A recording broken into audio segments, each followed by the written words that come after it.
Hello students, welcome to AIMS India online classes. This is a chemistry session. Here we are discussing about chemical bonding chapter. Now we are going to see in this session about covalent bond formation. In the earlier sessions we have seen what is chemical bond, how it is formed and types of chemical bonds, and out of those we have seen already about ionic bond and its characteristics. Now we are going to see about covalent bond and its formation. The bond formed by the equal contribution and equal sharing of electrons between two atoms is known as covalent bond. Here, co represents sharing and valence represents valence electrons. So the chemical bond formed by the equal contribution and sharing of valence electrons is called covalent bond. Jean Lewis explained about covalent bond formation. Let us recall once about the ionic bond.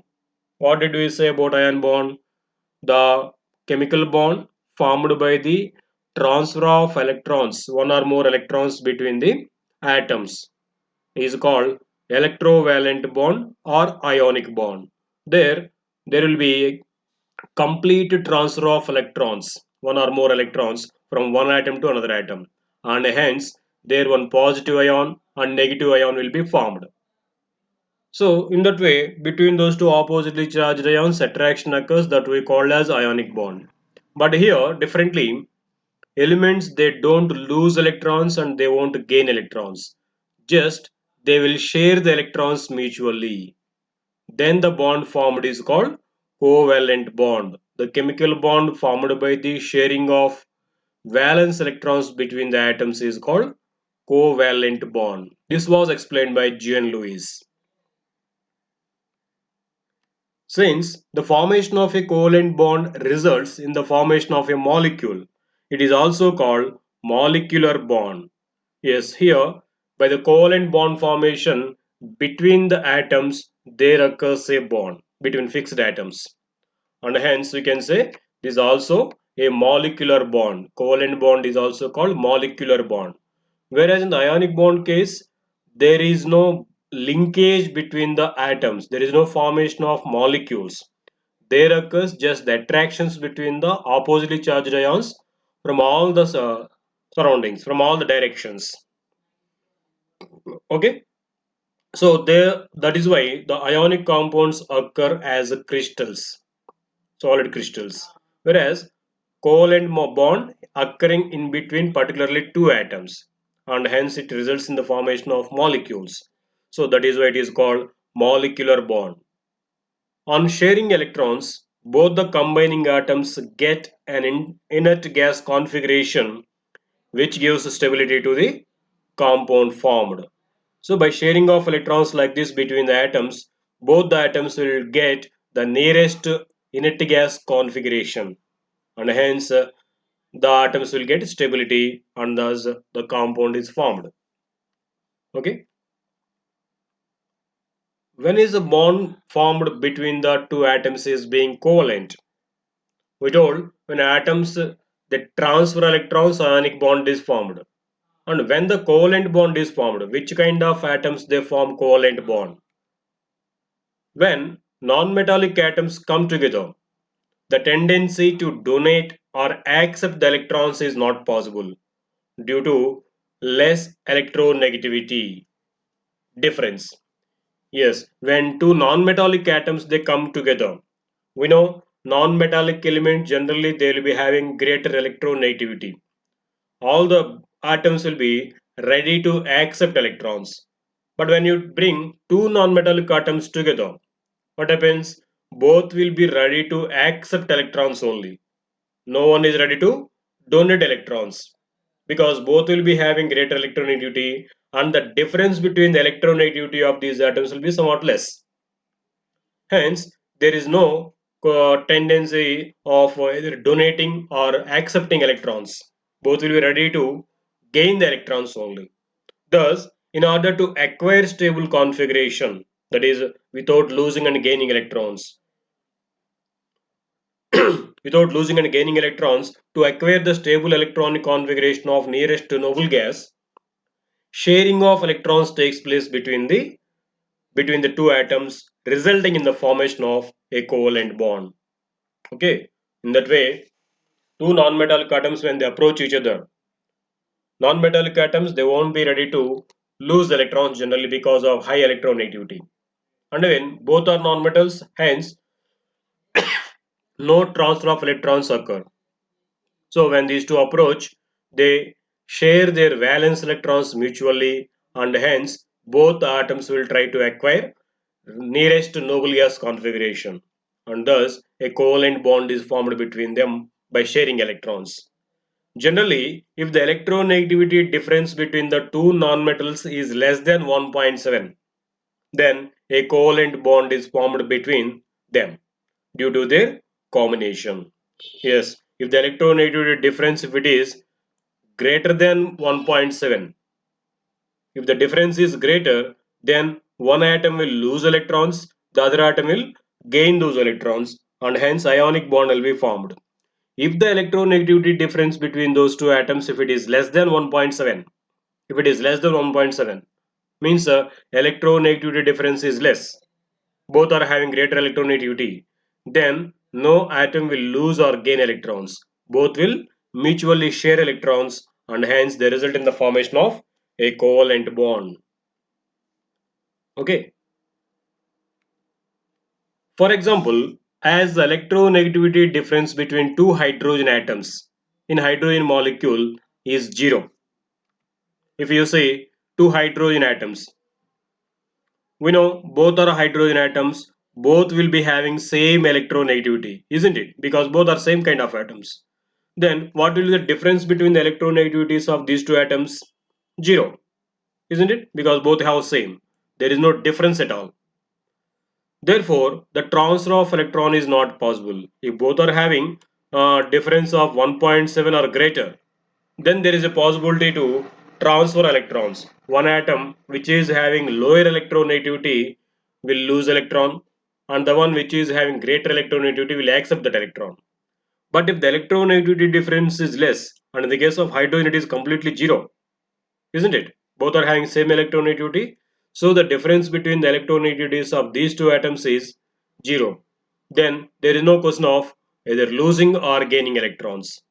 Then what happens? Hence, the two hydrogen atoms combine due to the electrostatic force of attraction developed by the sharing of electrons. See here, both the atoms sharing these electrons. This hydrogen contributing one electron, this hydrogen is contributing one more electron. Each one electron they are contributing. And finally, they become two electrons. If you observe this hydrogen atom, it acquired now two electrons, so that it is getting the nearest noble gas helium configuration, and it became stable. If you observe, in the case of this hydrogen, it also acquired two electrons by sharing. So this also acquiring the nearest noble gas helium configuration. In this way, both the hydrogen atoms are becoming stable by attaining the nearest noble gas helium configuration. This is done by sharing of electrons or mutual sharing of electrons, and hence a bond formed between these two atoms. That bond is called covalent bond. Okay. Representation of covalent bond. The covalent bond between a pair of atoms is represented by a small line.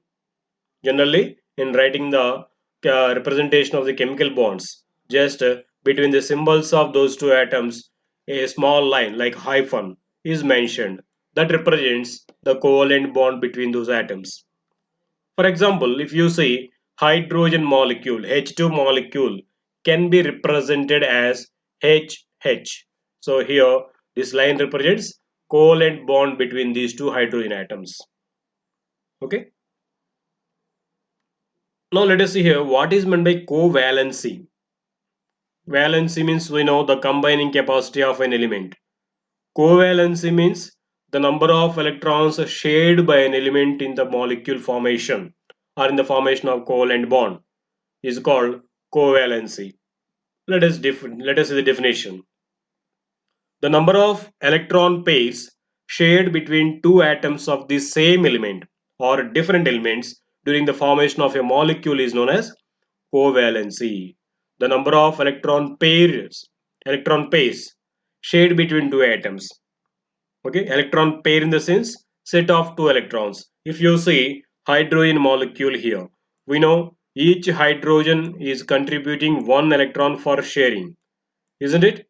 So that these two hydrogen atoms are sharing these two electrons and hence they are forming a covalent bond. Now how many pairs of electrons are shared between these two hydrogen atoms? Single pair, that means two electrons. So the number of electron pairs shared between these two atoms is called its valency. Now the valency of hydrogen in H2 molecule is 1 because here two hydrogen atoms they have shared mutually one pair of electrons. That number of pairs of electrons shared between the hydrogen atoms is called its covalency. Okay, let us see some more examples here. Covalency of hydrogen in hydrogen molecule, just now we have seen it is equal to 1, and that of oxygen in oxygen molecule is 2 because in oxygen molecule two oxygen atoms mutually they share two pairs of electrons that we are going to see in the further classes. Okay, how it is formed. Anyhow, in oxygen molecule each oxygen atom will share two pairs of electrons or each contributes two electrons and hence finally both will share two pairs of electrons. That is why we say the covalency of oxygen in oxygen molecule is 2. Okay,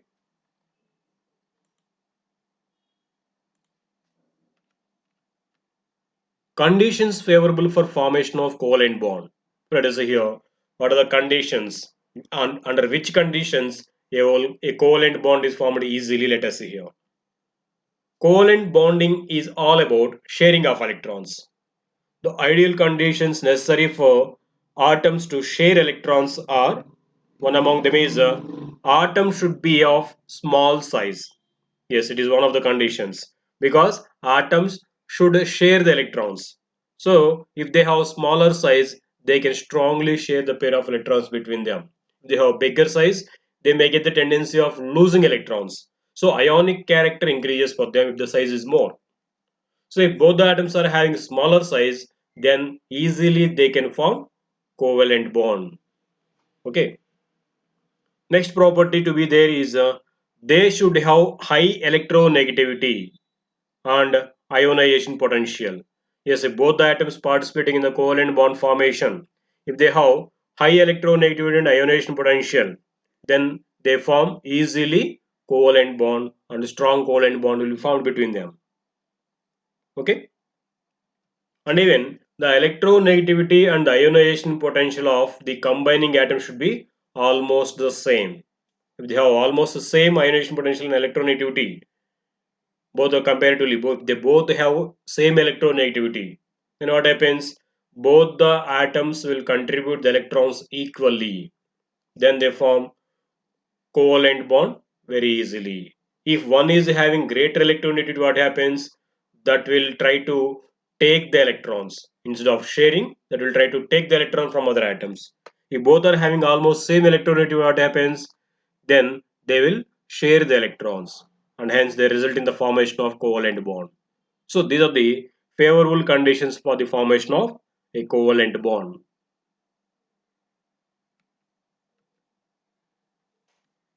Favorable conditions for the covalent bond formation are satisfied by the 5th A, 6th A and 7th A group elements.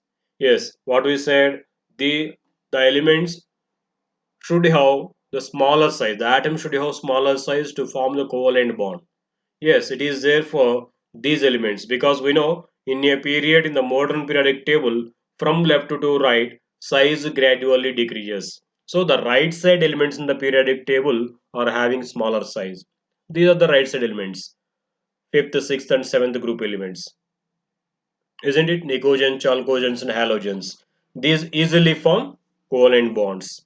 And even they have greater electronegativities and ionization energies when compared to the remaining elements in the periods because they have very smaller size.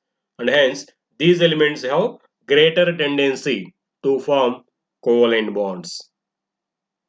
The electrons in the outermost shell of in these elements of 50A, 60A and 70A groups are 5, 6 and 7 electrons respectively, isn't it? Nicogen family, that is 50A group elements, nitrogen family also it is called. They contain 5 valence electrons, because if you see nitrogen example, its atomic number is 7 and if its configuration is written 2 comma 5. So there are 5 valence electrons for these elements. So these elements are having 5 valence electrons and the sixth group elements are having 6 valence electrons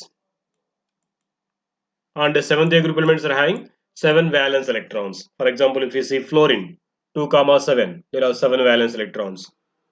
So in this way they have 5, 6, 7 and valence electrons respectively, and they can have stable octet configuration by sharing 3, 2 and 1 electrons respectively.